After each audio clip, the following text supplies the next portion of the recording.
En 1937, les plaies de la dernière guerre sont à peine refermées et déjà l'Europe sent la poudre. Hitler inquiète. La guerre d'Espagne fait rage. L'aviation de la Légion allemande Condor aide Franco et détruit Guernica.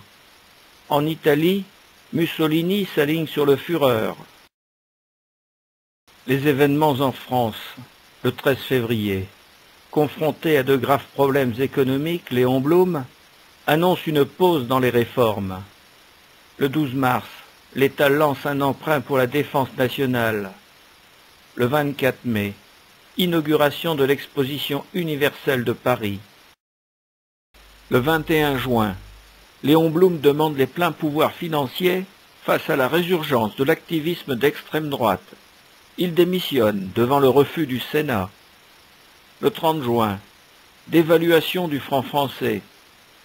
Le 31 août, signature du décret de nationalisation des sociétés de chemin de fer et création de la SNCF.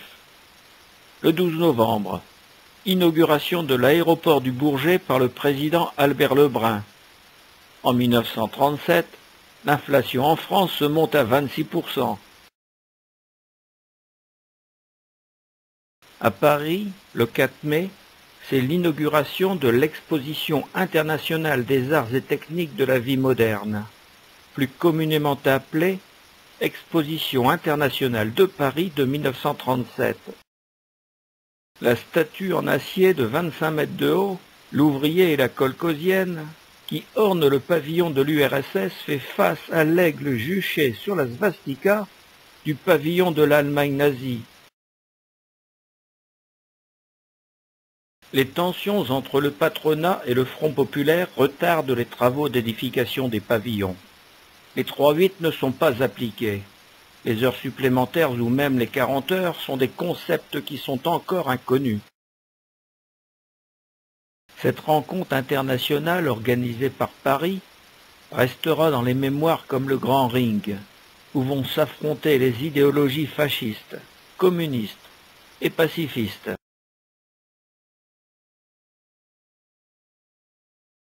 Les inquiétudes internationales sont encore peu ressenties à Péronne, où le nombre important d'ouvriers sans emploi préoccupe nos édiles locaux. Depuis plusieurs années déjà, la municipalité institue régulièrement des chantiers de chômage, qui consistent surtout à l'évacuation et au nivellement des vestiges du démantèlement. Se pose aussi la question récurrente de la rémunération de ces ouvriers. Doivent-ils être payés chaque jour, chaque semaine ou à la fin du chantier? Dans tous les cas, il sera formellement interdit aux débitants de vendre à boire sur les lieux de travail. D'autre part, il est bien entendu qu'on n'embauchera pas d'ouvriers ayant quitté volontairement leur entreprise pour venir au chantier communal, puisque ce chantier n'est ouvert que pour venir en aide aux ouvriers débauchés par manque de travail.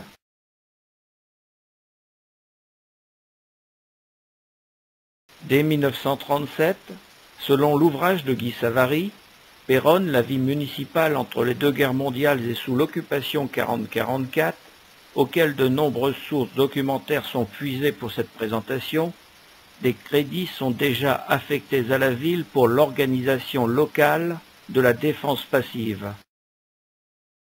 Pour satisfaire aux instructions, les premiers crédits sont affectés à la réalisation d'une commande centralisée de l'extinction ou de l'allumage de l'éclairage public. Les 5 secteurs électriques sont dorénavant commandés de la mairie. La sirène de l'hôtel de ville, qui avait été installée bien avant qu'il ne soit question de défense passive, sera maintenant relayée par celle des ateliers de Péronne et du Moher, et ainsi toute la ville sera prévenue en cas d'alerte.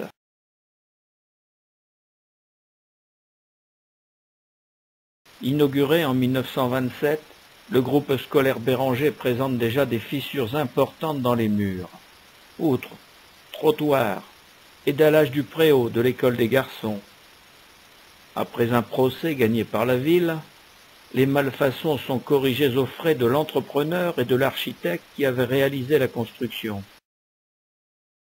Depuis son édification en 1930, les habitants du quartier de l'Hôpital se plaignent des odeurs nauséabondes dégagées par sa fosse septique. L'architecte et l'entrepreneur sont mis en demeure de mettre fin à ces désordres et d'indemniser les habitants de la rue des Parfums, ce qui fut fait. Brève de 1938. France et Monde. 12 mars. Anschluss. Annexion de l'Autriche par l'Allemagne. 13 mars. Léon Blum, revenu, forme un nouveau gouvernement et démissionne quelques jours plus tard devant le refus du Sénat de lui accorder les pleins pouvoirs financiers. 12 avril. Édouard Daladier forme un nouveau gouvernement sans la participation de la SFIO. 21 août. Édouard Daladier, il faut remettre la France au travail. 29 et 30 septembre. Accord de Munich. Daladier et Chamberlain, Premier ministre britannique, sont accueillis triomphalement comme sauveurs de la paix à leur retour de Munich. 4 octobre. Édouard Daladier rompt avec les communistes, fin du Front populaire. Novembre. Mussolini revendique la Corse, la Savoie et Nice, et Hitler une partie des colonies françaises. 6 décembre 1938. Le gouvernement français signe un accord avec Ribbentrop, ministre des Affaires étrangères du Reich, au terme duquel les parties s'engagent à se concerter mutuellement sur les questions intéressant les deux pays en cas de difficultés internationales et considèrent leurs frontières comme définitives. À Péronne, en 1938, on envisage la construction d'une salle des fêtes. Nombreuses sont les associations locales qui la réclament. Une bonne affaire se présente d'elle-même. En effet, un pavillon provenant de l'Exposition internationale de Paris de 1937 va être disponible après démontage et à un prix très compétitif. Monsieur Bonnet, patron des ateliers de Péronne, précise qu'il peut se charger du remontage et en présente le devis. Après délibération du conseil municipal, le projet est adopté, se pose alors le choix du terrain, celui de l'ancienne caserne, du marché aux bestiaux, de l'ancienne salle des fêtes près de Flamicourt, ou encore celui proche du château. C'est le terrain proche du château qui est choisi. Certains diront qu'il est regrettable qu'un bâtiment moderne soit érigé à côté d'un monument historique. En mai 1939, la construction est réalisée. Seuls les travaux de peinture restent à faire. Compte tenu des graves événements qui vont bientôt surgir, cette salle dédiée aux fêtes servira en tout premier lieu pour le cantonnement des troupes françaises, puis allemandes, et ne sera jamais inaugurée. La situation étant des plus prospères, le conseil d'administration de la Caisse d'épargne de Péronne, communale depuis sa création il y a 85 ans, sollicite du conseil municipal son indépendance. En 1938, son autonomie et ses nouveaux statuts sont votés. Selon Guy Savary, le 8 février 1938, le préfet de la Somme écrit au maire concernant l'achat de masques de protection contre les gaz de combat et précise que leur fabrication devra être supérieure au 14 octobre 1937. Environ 4000 masques à gaz sont prévus pour la ville et ne seront distribués qu'en cas de nécessité. On procède à la visite des caves de particuliers afin de reconnaître celles qui seront susceptibles à servir d'abri. Par précaution, la ville fait aménager les souterrains du château. D'autres abris sont à prévoir, notamment à la Porte de Bretagne et au faubourg de Paris. Des aménagements, ventilation et sorties de secours sont réalisés pour le personnel de l'hôtel de ville dans les caves du bâtiment. Une première manœuvre de défense passive est effectuée dès le mois d'août 1938. Un avion survole la ville de nuit pour s'assurer de la parfaite extinction des Lumières. La Société hippique de Péronne a donné le 26 mai 1938 sa réunion annuelle. Sous les notes bleues et rouges des fanions aux couleurs de la Société, des applaudissements chaleureux ont salué les fort beaux parcours exécutés à vive allure par nos officiers, gentlemen ou amazones, tandis que sonnaient les trompes du rallye étoile de Paris.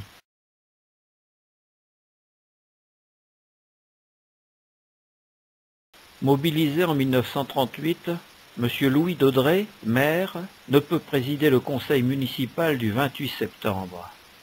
Le docteur Boinet, deuxième adjoint, le supplée. Une lettre chaleureuse du maire, adressée aux membres du conseil municipal est lue en début de séance. Le docteur Boinet, prenant la parole, remerciera le maire de sa touchante attention et rappellera l'union qui existe entre les conseillers et les services de la ville. Lors de cette assemblée, le conseil municipal vote à l'unanimité une motion de confiance à M. Édouard Daladier, président du Conseil des ministres, qui part demain à Munich pour des négociations difficiles et la transmet au gouvernement. M. Daladier répondra par courrier le 17 octobre au maire de Péronne, ainsi qu'à son conseil municipal, pour le remercier de cette confiante approbation de l'Assemblée élue.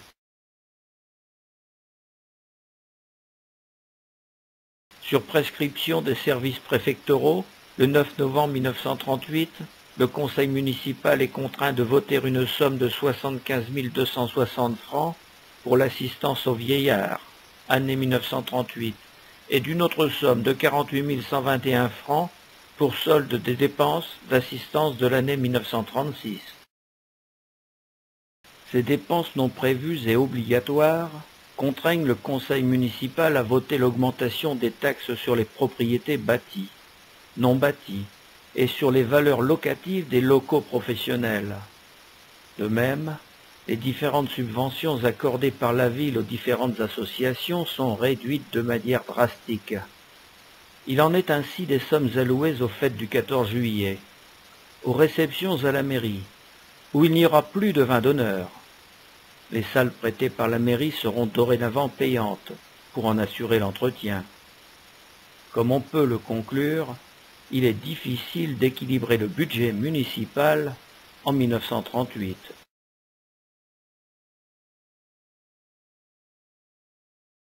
Sur l'aérodrome de Montjean-Chaussée, appartenant à l'armée, les escadrilles militaires y stationnent de plus en plus souvent. Ici, le 5 août 1938 a lieu un stage d'observateurs sur avion P-39 et autogire Lioré Olivier C-30, appareils F-448 et F-444.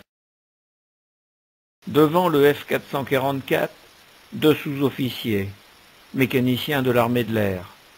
Le capitaine Henri Garnier, instructeur EAABC en stage d'observateur, et l'adjudant Garnier, pilote. L'armée de l'air possédait alors, à cette époque, une cinquantaine de ces aéronefs à voilure tournante libre, appelés autogires ou gyrocoptères. En 1938, on parle d'un trésor à Péronne. Dans le courant de l'année 1938, des communiqués sont échangés entre M. Wolf, un habitant de Neuilly-sur-Seine, la sous-préfecture, M. Basquin, député de Péronne, et M. Brunet, ancien sous-secrétaire d'État aux Finances. Un trésor aurait été enfoui par les Allemands à Péronne au cours de la guerre 14-18. Lors de la réunion du conseil municipal du 23 décembre 1938, le maire Louis Daudré donne lecture des communiqués échangés et précise que si le conseil autorise les fouilles, la ville se dégagera de toutes actions au cas où les objets trouvés appartiendraient à des particuliers, et demandera à M. Wolf d'assurer qu'aucune action ne sera engagée contre la ville de Péronne par le gouvernement allemand.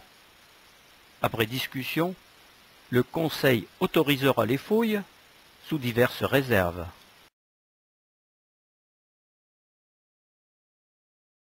Lors de la première séance du conseil municipal de 1939, le 24 février, Louis Daudrey, maire, informe l'Assemblée des instructions reçues de la préfecture.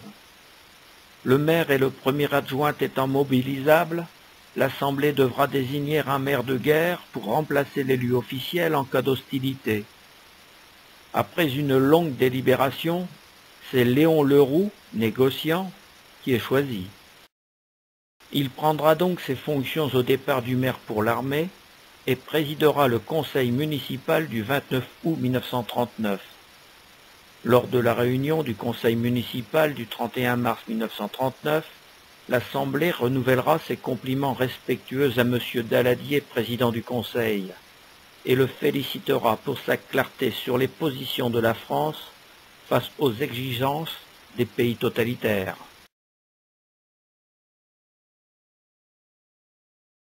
« 1939. Brève de début d'année. Mars. L'Allemagne s'empare du reste de l'ouest de la Tchécoslovaquie, la partie sud-est devenant République slovaque, alliée de l'Allemagne.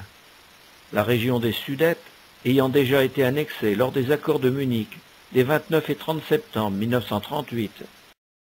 16 mars. La guerre d'Espagne prend fin à la suite de la prise de Madrid par les franquistes et la reddition des armées républicaines. Avril. L'Italie envahit l'Albanie et devient officiellement alliée de l'Allemagne en mai par le pacte d'Acier.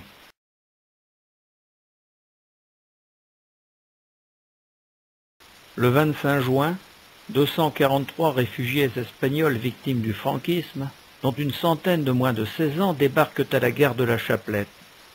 Ils sont alors dirigés à pied, le chemin n'est pas bien long, vers des baraquements spécialement construits pour eux, un camion de la ville transportant leurs maigres effets. La plupart repartira après quelques mois. Quelques-uns sont restés, intégrés à la population et vivant du travail des champs. Mais avant d'arriver à Péronne, combien de kilomètres à pied ont-ils parcouru? Combien de camps de transit ont ponctué leur errance? L'étape précédente des malheureux de Péronne était Cailleux-sur-Mer, où ils avaient été hébergés provisoirement dans les locaux d'une colonie de vacances.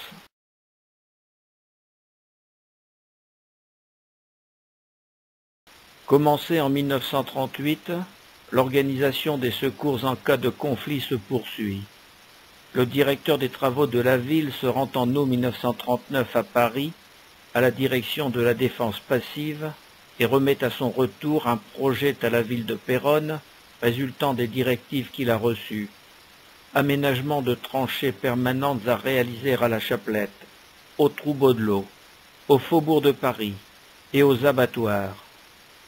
En temps de paix, le corps des sapeurs-pompiers de Péronne dispose de moyens suffisants. Mais qu'en sera-t-il si la guerre éclate? Des dispositions sont prévues pour compléter le matériel.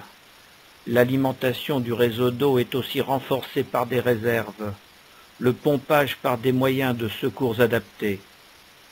L'hôpital organise un poste de secours aux blessés et une équipe de brancardiers est formée à la demande des autorités supérieures. Un brassard bleu pour tout uniforme distinguera les membres de la défense passive. Service de secours, protection de la population, déblaiement et repérage d'engins non éclatés. Un plan de situation des abris destinés à la population est dressé par le service de la mairie. Leurs affectations sont dépendantes de l'adresse du bénéficiaire. Le trésor allemand de Péronne. Suite. En exécution de la délibération du conseil municipal du 23 décembre 1938, en juillet 1939, on fouille l'endroit indiqué par les chercheurs.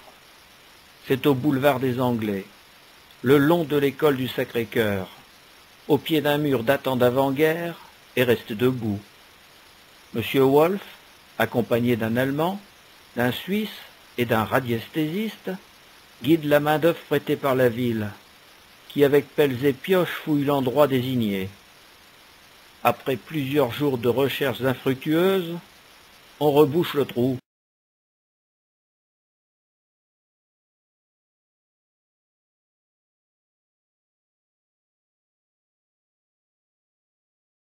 Aspect de la Grand Place à la fin des années 30. Sur le devant, la place du marché aux herbes, si caractéristique de la ville avant-guerre, n'existe plus. La rue Saint-Furcy l'a amputée sur sa droite, mais son allure et sa perspective sont conservées.